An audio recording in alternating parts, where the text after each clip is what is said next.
baby tonight. I don't wanna love,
Hush, little darling, don't say a word.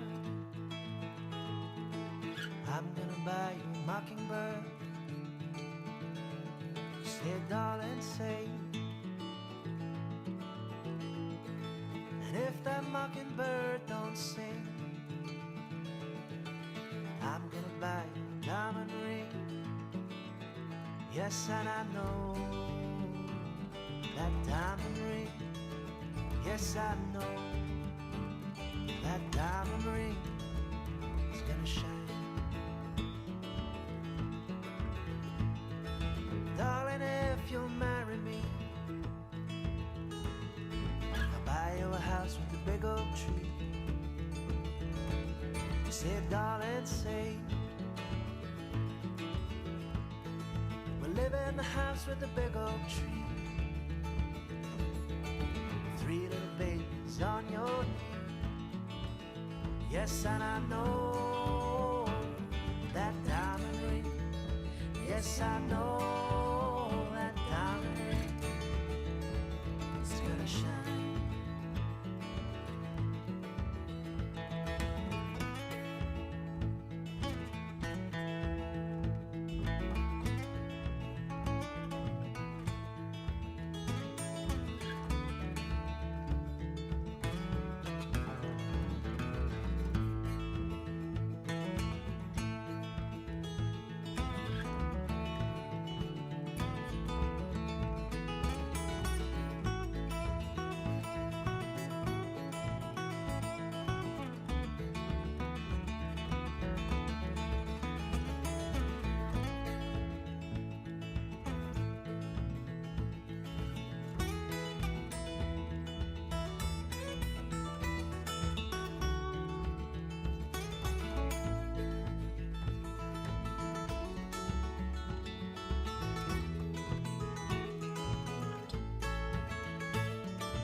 So hush, little darling, don't say a word.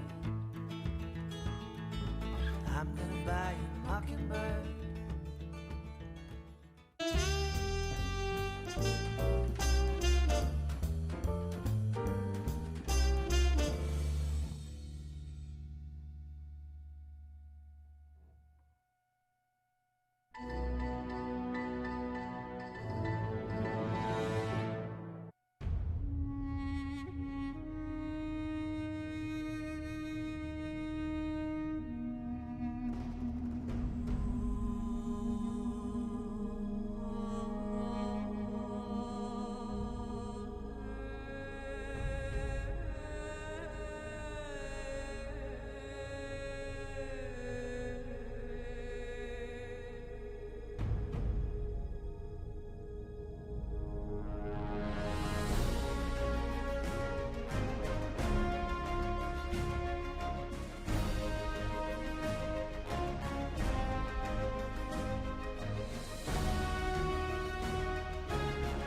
Okay, I'm here. Let's get this started. A little annoyed. Little annoyed. That was my dog snorting.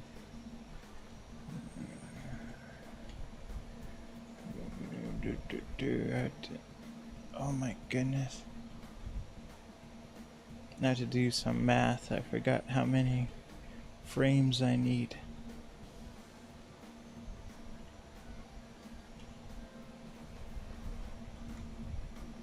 Okay. So here we go.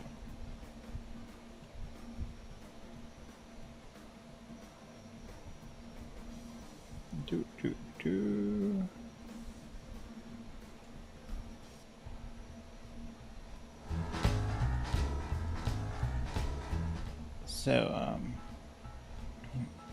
last night I went to buy something, monthly subscription, and they said, oh, we're having problems, we can't process your request. So I was like, that's fine.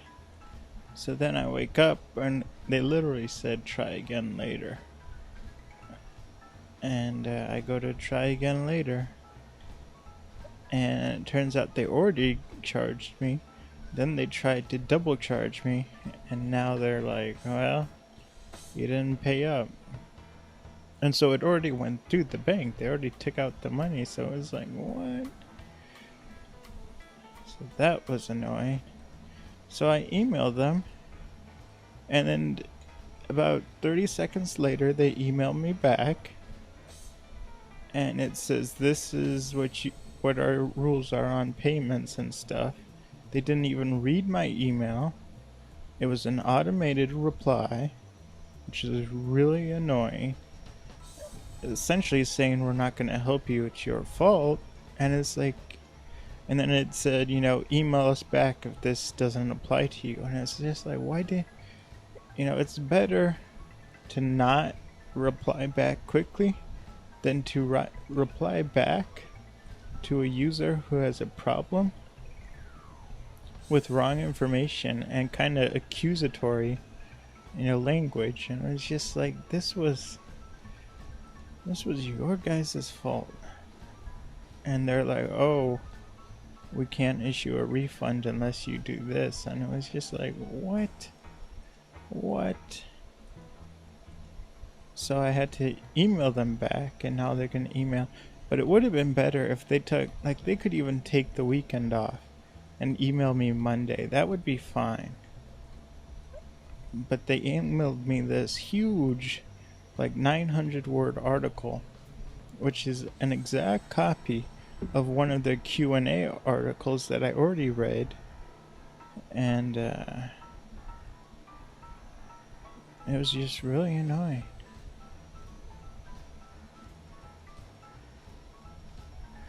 Whoops.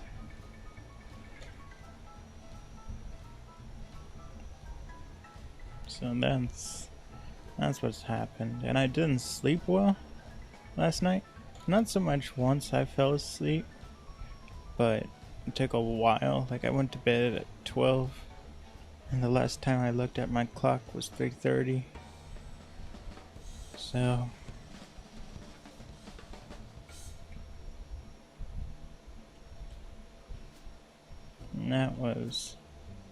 that was another annoyance. But I woke up all excited because I was like, yeah, I'm gonna reorder the subscription and everything. And I was like, nope. So they charged me for last month, and then they said, even though I bought on this month, and then they said that I have to pay again if I want this month. And I was just like, what?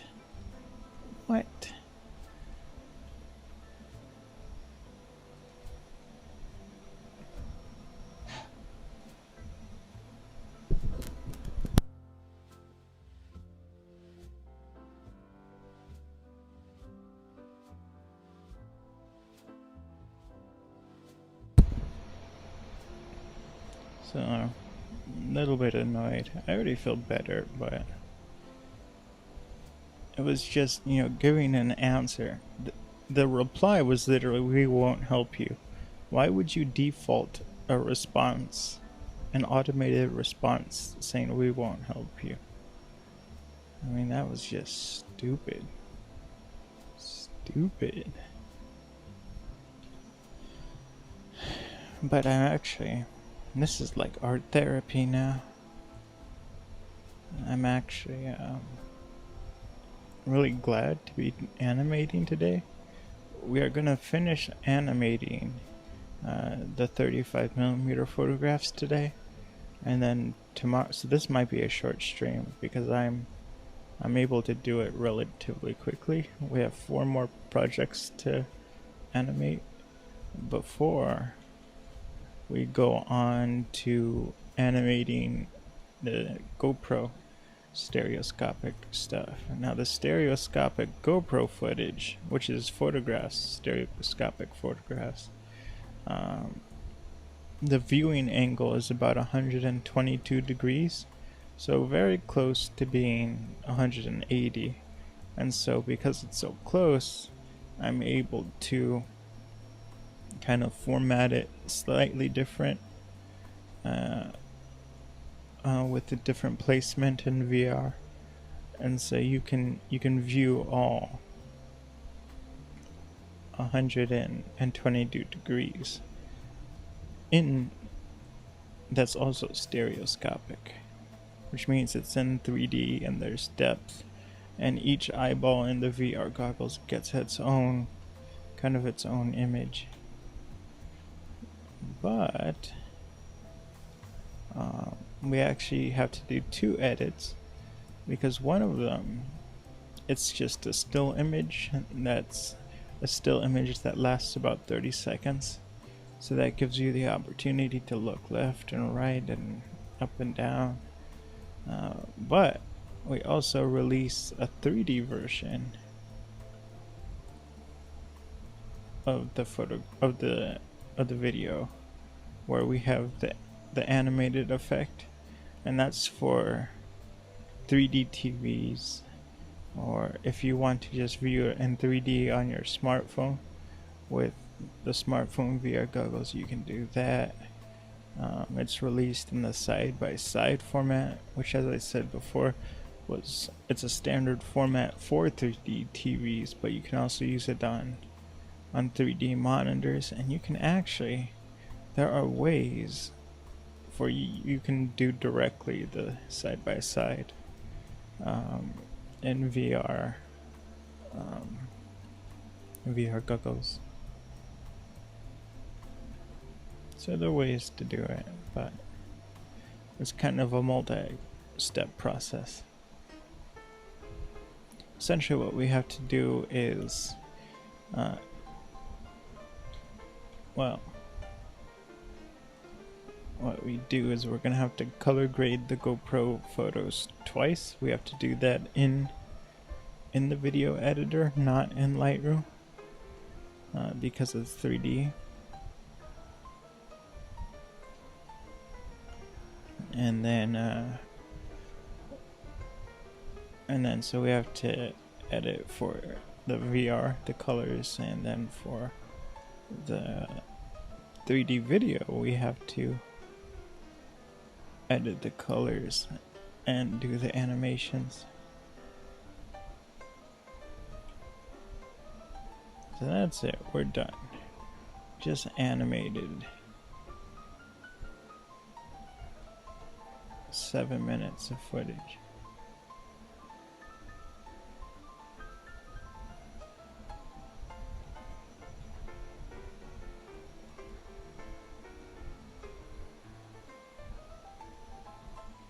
Something looked wrong with that photograph. I made a mistake here.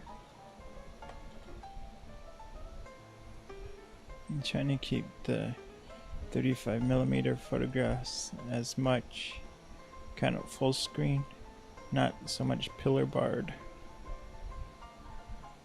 So that's what I'm getting away. So we have to start off with a little bit of zoom because the 35mm is not in a 16:9 format. 16 by 9 format is a standard HD ratio, where the length is the height is a ratio of 9, and the length is a ratio of 16. It's not the pixels, but it's how things have to be formatted. It's a type of square, essentially, rectangle, that HD has to be in. And so you can get there are different standards. So like a 4x3, that's like a CRT, the old TVs and everything, and then HD is very much 16 by 9. That's where you get 19 by 20 by 1080. But then cinema is a lot of times 238:1, so that's extra widescreen. So when you have that, you actually have the pillar boxes and everything on top and the bottom.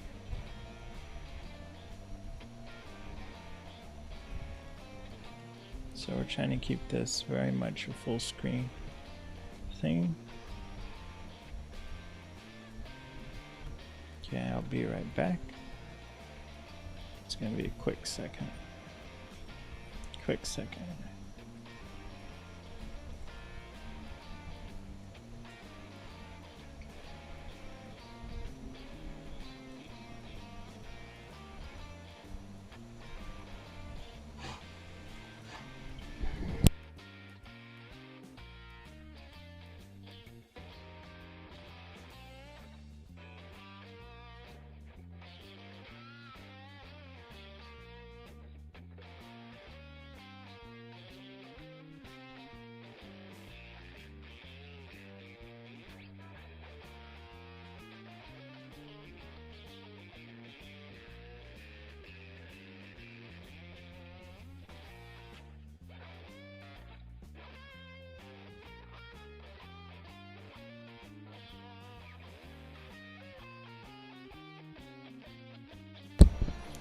Okay, I'm back. I guess I've been rude to you guys. I'll give you a little bit more space. Well, you know what? We'll wait. I'll give you space later.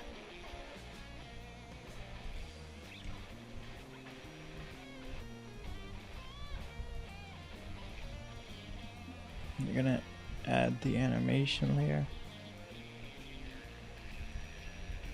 It's actually called the transform layer, because we're going to be transforming the scale and position of the image.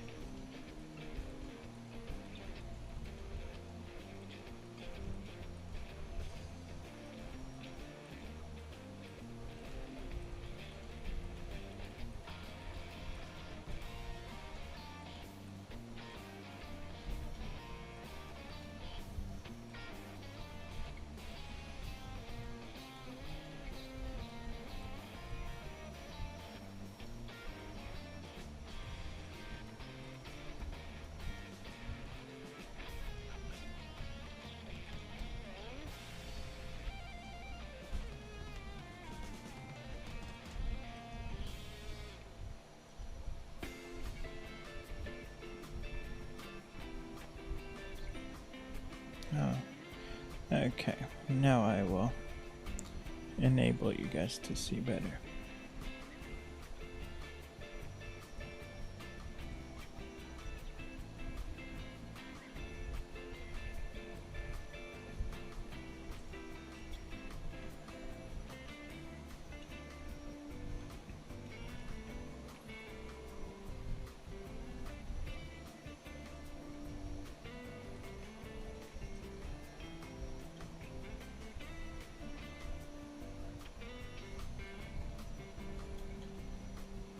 It's funny, I did this huge render of animating in 6K resolution, and it renders and everything, and it comes out. And going back to our discussion, it was not in the 16:9 format. I was like, what? It was very much in a standard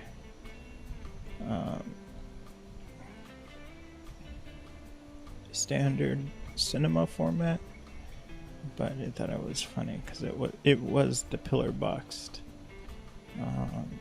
238 to 1, and so like I know basic things of resolutions. Like I know 1080p at 16 by 9, I know 4K at 16 by 9, I know 5K at 16 by 9 resolutions, but it was just, I had to Google what 6K was, and 6K, they specifically said that the TV resolution, keep making mistakes, the TV resolution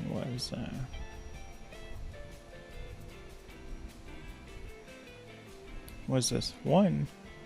Turns out it wasn't. It was the cinema resolution, because there's different resolutions for cinema videos than essentially TV.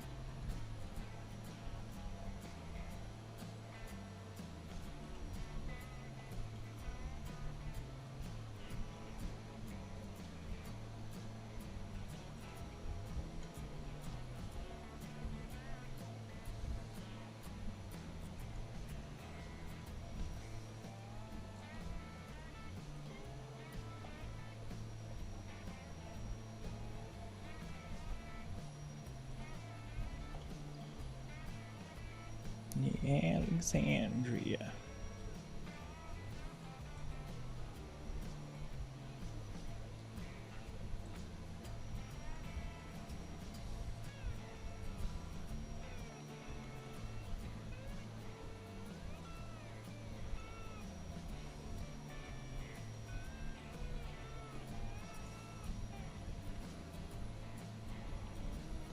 Kind of looks like this photo's a glitch, because that wall is completely, it's like a uniform gray. There's almost no texture to it.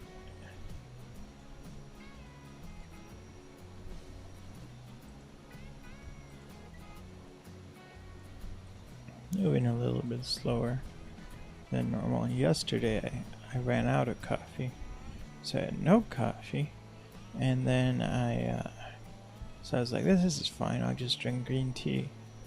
And so I make between 2 and 4 cups of coffee a day, so that's pretty high.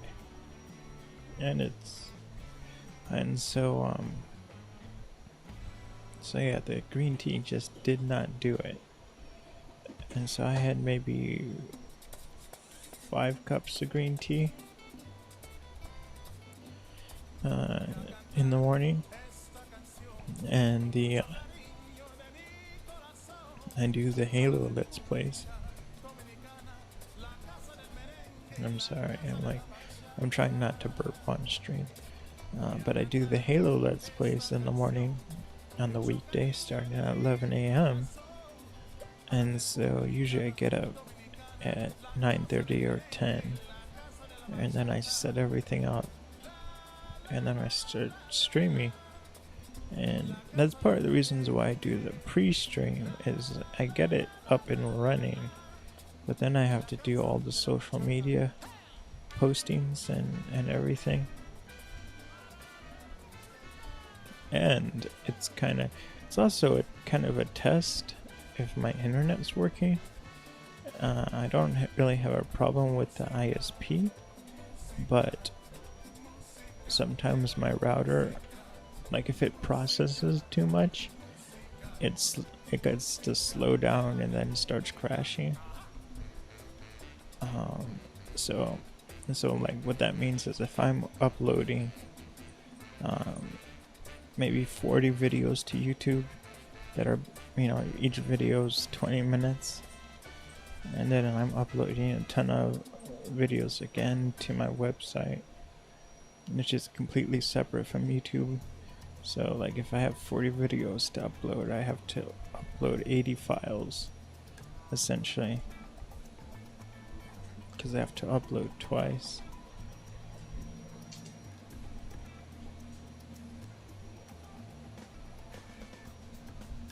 And so that's kind of stressful for the router, because that means it is constantly uploading at maximum speed for 16 or 20 hours. It's like an all-day process. And so after that, if I start streaming, it's like, okay, I quit, and the router just kind of crashes, literally crashes. And so it's easy to fix, because if it's gonna crash, you kind of know, because it starts getting errors when you go to websites and stuff. So all you have to do is reboot the router. You don't even have to unplug it. You just go into the settings and say reboot, and it works fine. And so kind of part of this pre-stream is that if I don't realize the router is having issues, I will actually see the bitrate and the connection go haywire in OBS, which is what I use to stream. And then, before I even start streaming, like the Let's Play or creative like we're doing now, I can actually just restart the router, restart the stream, and it doesn't lose any of the stream content.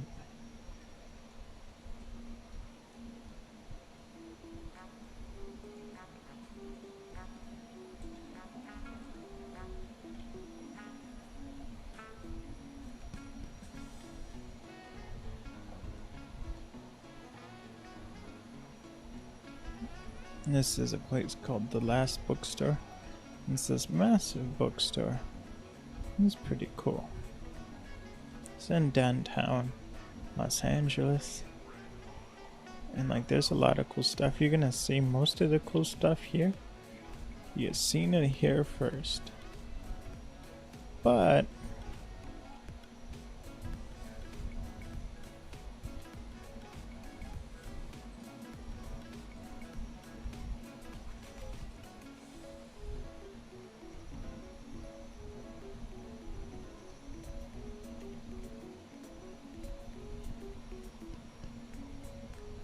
okay, we're actually gonna delete that, because it's the exact same photo. It's not the exact same photo, but what I do when I take photos with digital is I will take 1 or 2 photos of the exact same thing, but I will focus on different areas. So like if it was this photo, I might focus on the clock in one photo, but then in the exact same position, I'll focus on that sign. It gives me options later, because you can't choose the focus after the fact. You're stuck with what you shot. Now there is a magical camera that lets you change the focus after you've taken the photo, but the problem is that it's relatively low resolution. So like my 35mm camera, I actually got it in 2011, but it shoots 18 megapixels.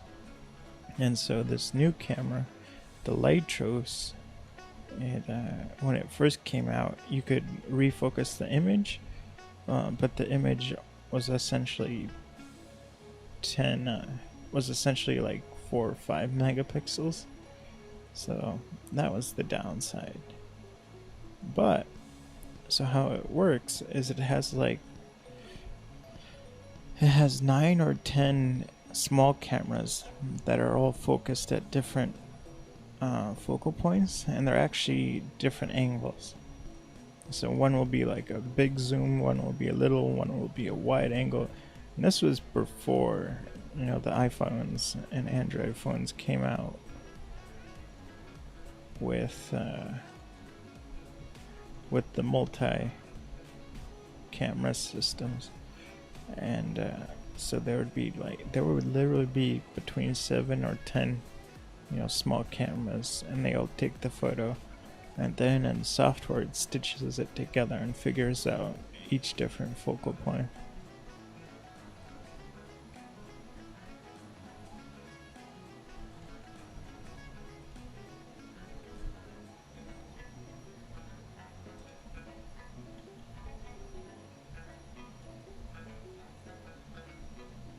So you can see it's a touristy bookstore, but it's really well designed, and it's a nice atmosphere.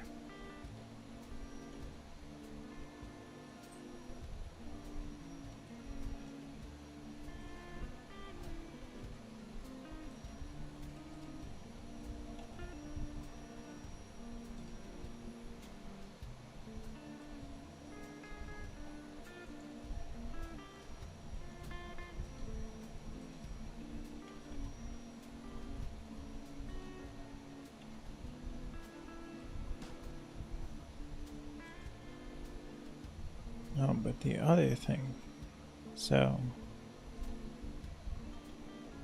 I was saying I had the green tea, and it was not keeping me awake. I ended up having about 5 cups, and I was still so tired yesterday. So we're doing the live stream of Halo, and like I'm literally falling asleep. Like I'm playing on Legendary. It's like really intense and everything, and I'm like, I can't handle this. We actually finished the level.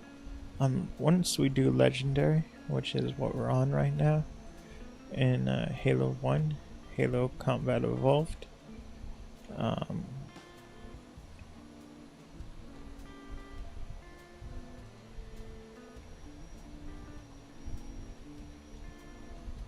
Once we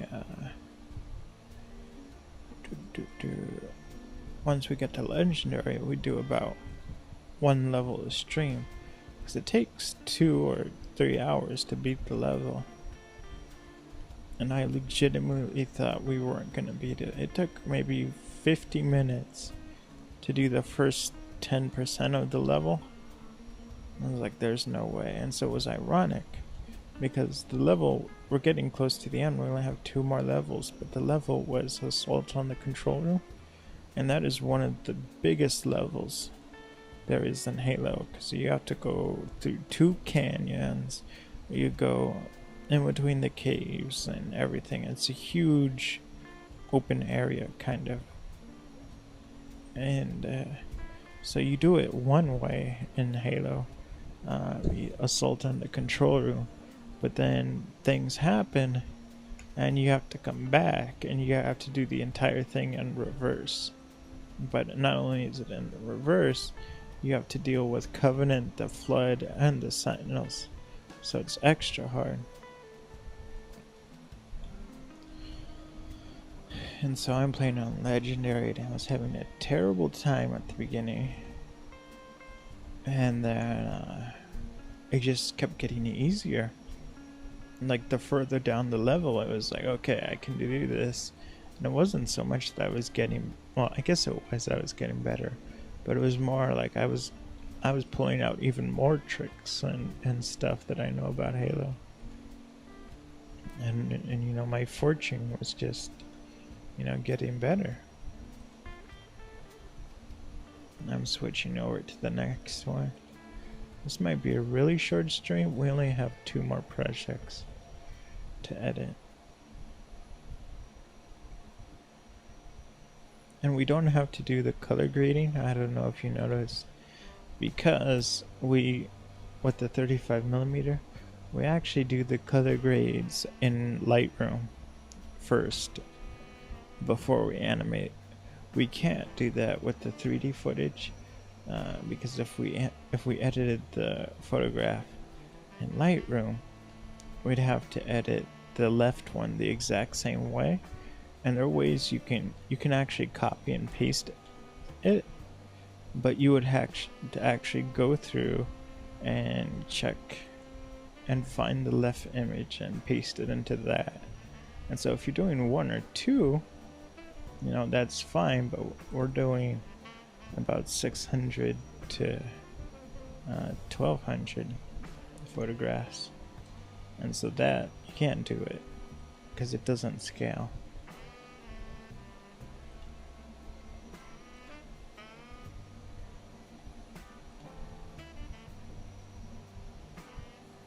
Alright, go through and add the animation layer.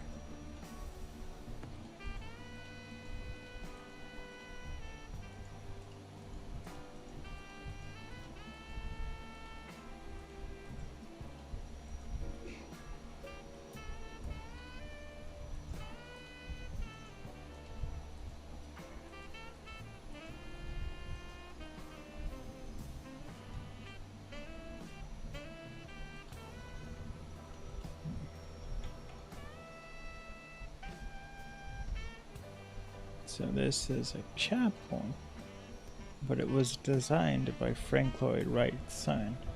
Now, Frank Lloyd Wright is an extremely famous architect, American architect, who designed several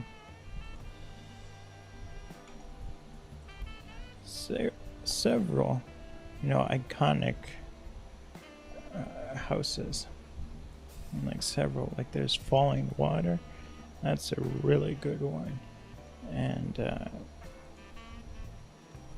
but his son was also an architect, became an architect, and he was really good too. And so this is Frank Lloyd Wright's son's architecture. It's this chapel, and it's in Southern California.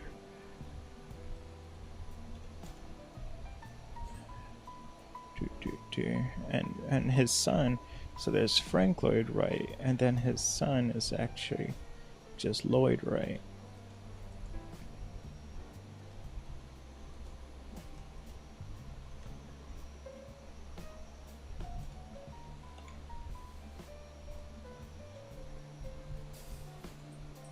So these photos are from that area.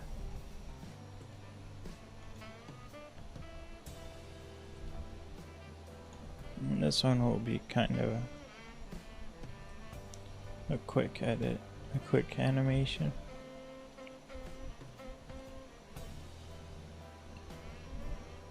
I'm actually feeling a lot better. The problem is, what I noticed is, well, yes, I do kind of become a vegetable without my coffee. And it's like, it sounds like I'm joking, but I'm not. I mean, I become really lethargic and slow in the head.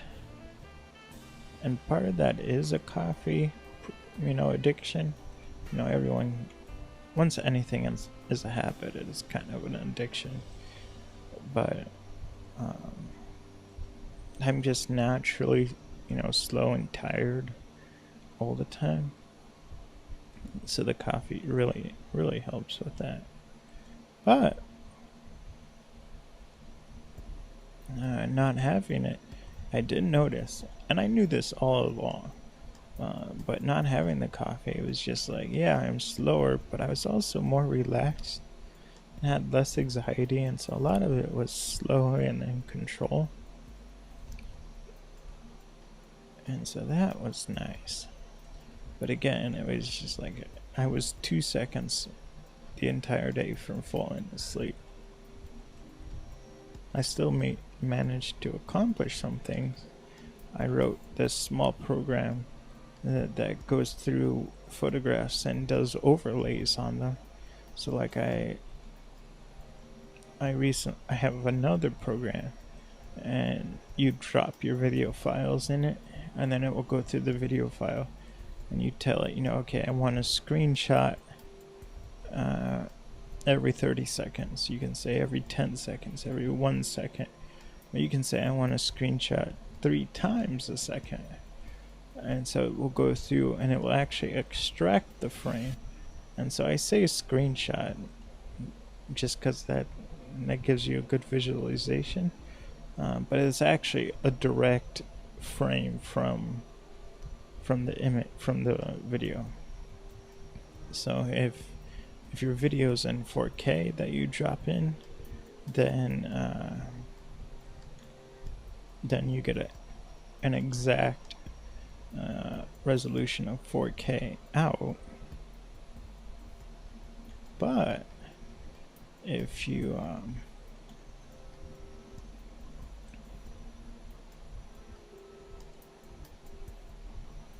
But if you drop a 710p, a 720p video, and then you get 720p out. But the important thing is it's at the exact same quality. So that's nice.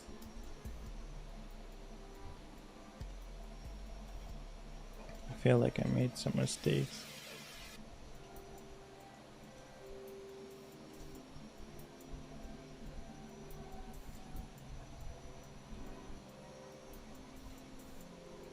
This one's a little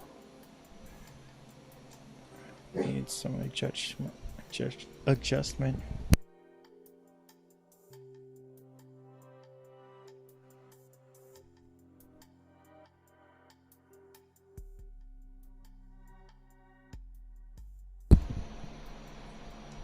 And then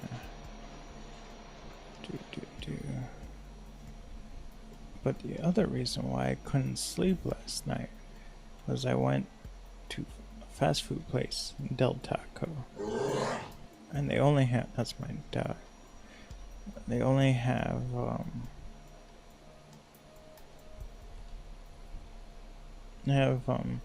pretty far away from us, and so we do some shopping kind of far away. It's about an hour away, and the only reason why that's acceptable is because, like, I have a lot of food allergies, so there's a couple places that like you can get food, and a couple places that, you know, I straight up can't get food because it's all like allergens I can't eat. And so of course, you know, there's not a lot of options where I live, and so I have to drive. Like, when I get food, I have to drive quite a bit to, you know, gather supplies. But good news is some of the areas I have to go, there's a Del Taco. I live in Michigan, and so there's a ton of Del Tacos in California, Arizona, on the west coast, the west side of America. But on the east side, and even in the Midwest, close to east, there are no Del Tacos. So we were very excited when they came to Michigan, because my family, we love Del Taco. Del Taco is better than Taco Bell by a long shot. And so there's actually 3 now, but unfortunately they're an hour away. But we can make the excuse of going to them because they're by some of the stores that have, you know, the food I can eat. So my mom and I went there, and then I got a drink. I got a raspberry iced tea, but they gave me just a regular iced tea, which I was like, you know, that's fine. And oh my goodness, let me tell you, raspberry iced tea, like, it's the fountain drink. It's not actual raspberry iced tea. It's not iced tea with sugar added to it.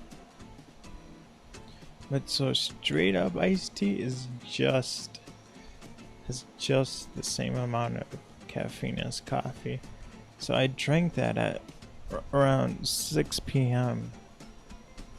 and I was awake. I went from not being awake all day to not being able to sleep or anything.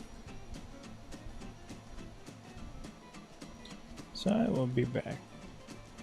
It's gonna take a little longer.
Okay, we're back.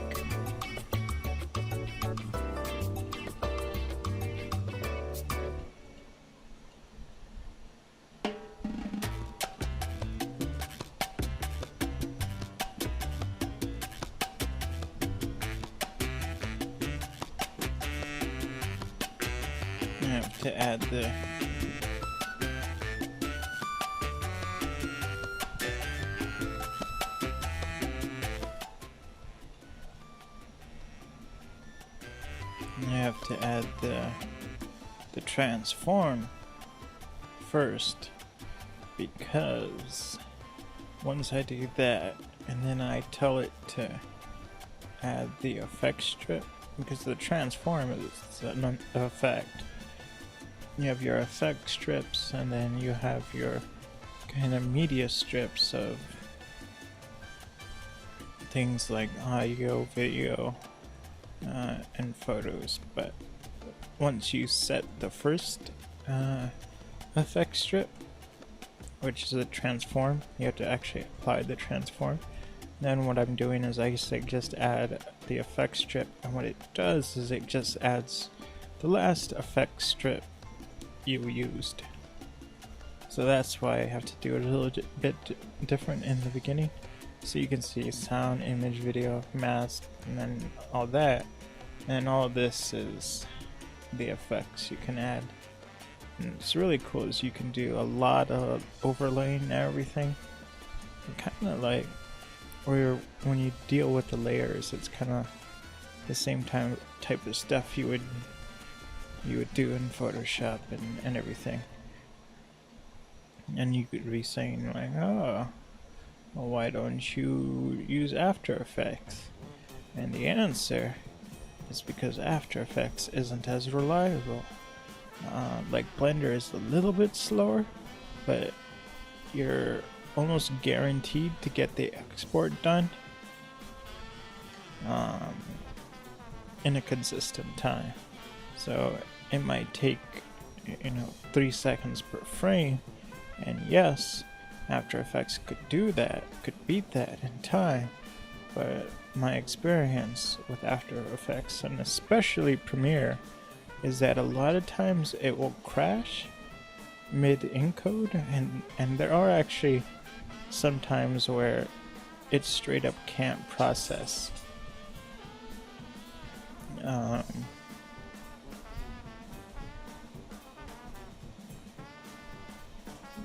Can't process fast enough, where in Blender and other video editors, my computer can straight up do 4K. I've had it render 8K, but I put 4K video in Premiere, and it explodes when you try to render. I was doing this title sequence, and I was like, oh yeah, I'll go back to using Premiere because it's quick. I know what I need to do, and there's a lot of fonts, and it's easier to do it in Premiere. So I set everything up. It took about 40 minutes to do the title sequence. And so then I go to render, and I kid you not, it said it would take 9 hours. And you might be saying, oh, 9 hours isn't that bad. Until what I'm about to tell you next was that the title sequence, as you can imagine, its title sequence was 40 seconds long. So it was going to take Premiere 9 hours to encode, to export, as they say, a 40-second 4K title sequence. And to give you an idea of what that is compared to with Blender, in 4K, if it was rendering for 9 hours a video file or a title sequence, it could do maybe 12 on my computer. It could do 12 40-second title sequences. And it's a little bit different because you have the overlays and you're working with TIFFs which is it's a higher quality image. It's less compressed, but it has a huge file size, and it's difficult to process because not only does it have to process the colors of red, green, and blue, but it also has the alpha channel. And the alpha channel is used for transparency. So anytime you see something, an image, and it's like the image is a circle, it's kind of a lie because the image is still a square. It's just around the edges it says make that transparent, so you only see the circle, but it's actually a circle within the square. It's just the square is transparent. And so TIFFs, have that extra layer of data. So of course they're bigger because it has to say, okay, this pixel is red, green, blue, a certain value of all those. But then it also say, okay, it is also either 100% visible or it's 50% visible. And so that adds a lot. And it's, it's more difficult to process because of that. And then on top of that, not only does it say it's transparent, but if it does say it's transparent or it's partially transparent, then it has to actually blend the TIFF pixels with the image or the video under it. So doing title sequences it's very computationally intensive, but that's still no excuse for Premiere to take 9 hours to do 40 seconds when other programs like Blender, which are free, can do the same thing with higher resolution assets. That's photographs and the TIFFs and the titles than the ones that were given to Premiere. And so I did that and I was like, oh, now I remember why I don't use Premiere so much. But so that's what's going on. I knew this was too similar. And we get rid of them now instead of getting rid of them later.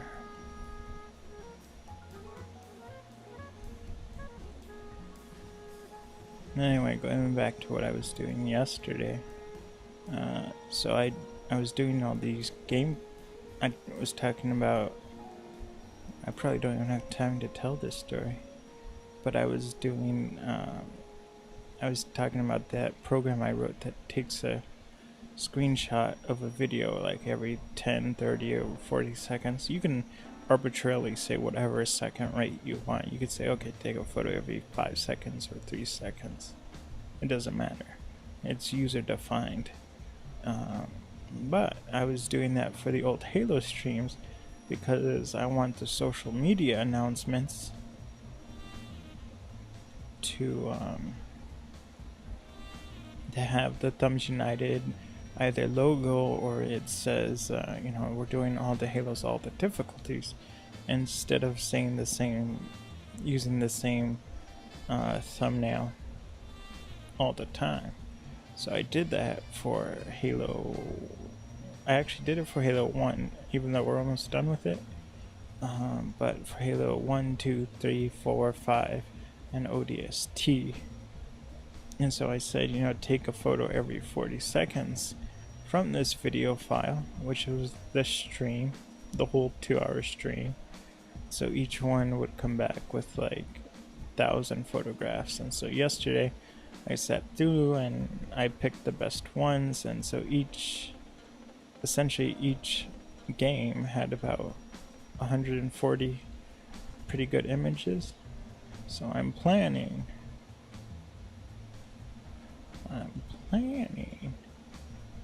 making a lot of mistakes. I'm planning on not only releasing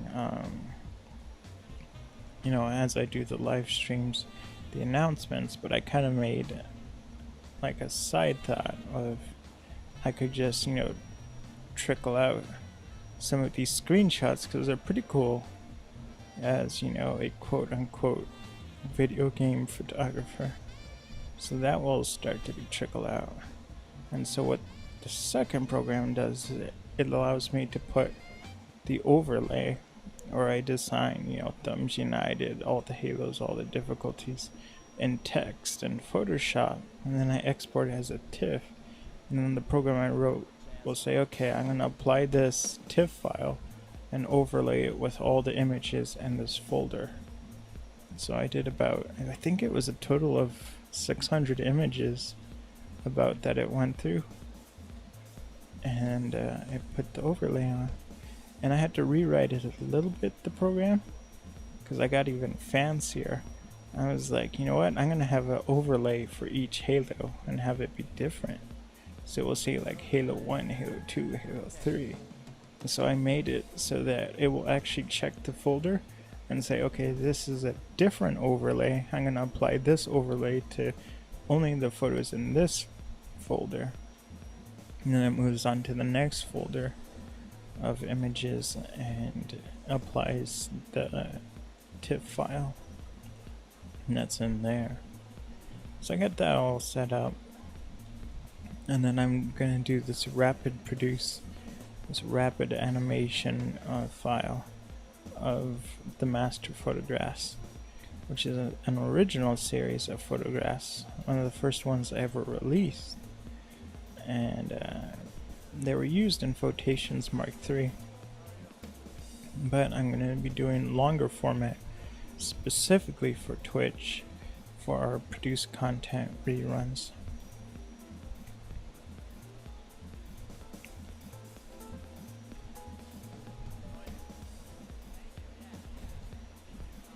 That's too similar.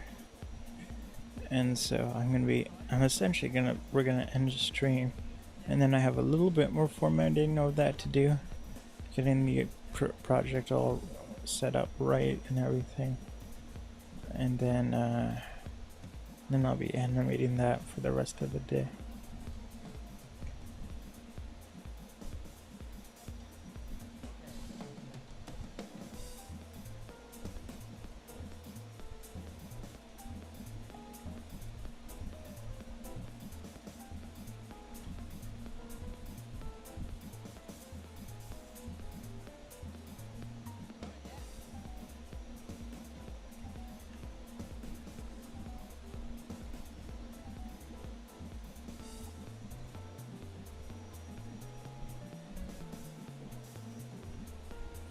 Okay, so we're done. We had animated all the 4K 35mm stuff, digital photography. Save it, and I'll see everyone tomorrow. Tomorrow we'll be working on the VR and GoPro 3D stuff. We're gonna be animating that. So I want to thank everyone for coming out. Tomorrow I start at 11 a.m. Like I said, we're doing the creative stream with media production for the California project. Monday through Friday I start at 11 a.m. where we're doing all the Halos, all the difficulties as our video game Let's Play live streams. And so currently we're on Halo CE, Halo 1, and we're pretty far along. We only have 2 levels left and we're playing on Legendary. And so what we've done in the past is we actually played Reach. We did Reach on Easy, Normal, Heroic, then Legendary. And then we moved on to Halo 1, where we're kind of going in chronological order of events in the universe. So we went to Halo 1 and we did Halo 1 on Easy, Normal, Heroic, and we're finishing up Legendary. Like I said, we only have 2 levels left, so if things go well and I don't rage quit, I have a time slot for streaming of about 2 hours, and I'm willing to go over to like 2 hours and 30 minutes, and if I'm really close but struggling at the end of a level, I'll go to 3 hours, but my goal is mainly 2 hours. So if we finish the Keys level in Halo 1, We would finish that on Monday, fingers crossed. And then Tuesday we have the last level, which is kind of short, which is the mall. And then we'll be done with Halo 1.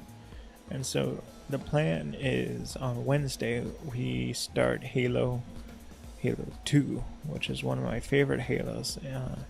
Halo 2 and Halo Reach are kind of tied for my favorite ones. But the good news is, after the struggle bus that has been legendary on Halo CE, we will be starting Halo 2 on easy. And the only complaint I have about Halo 1 on legendary, it's not that it's so hard, it's that it's exponentially harder than heroic.